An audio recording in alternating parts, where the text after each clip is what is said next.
I agree. HMS Eddie is an ideal wreck for us to pinpoint. She's a perfect example of the desperation that Great Britain was feeling as they struggled to hold Malta.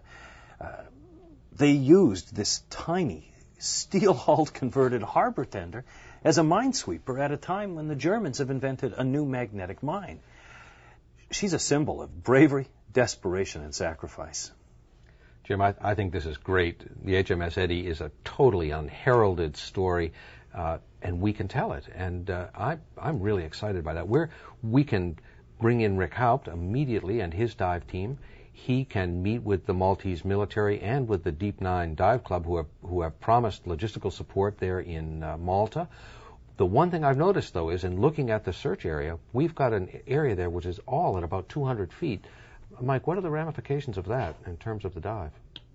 Well, if they're going to breathe air on a dive like that, that's going to be a challenge. I would suggest that they do, you can imagine, Jim, they must be planning some kind of workup dive. The other thing is they have to be certified by a physician inside the Maltese government that will certify them medically to dive. So those would be the only two issues.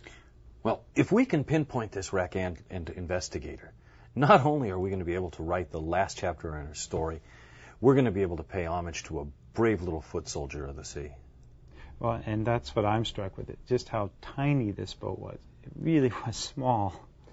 This little vessel was just as important in the defense of Malta as the big destroyer that sat next to her as they went out to run the convoys in and out.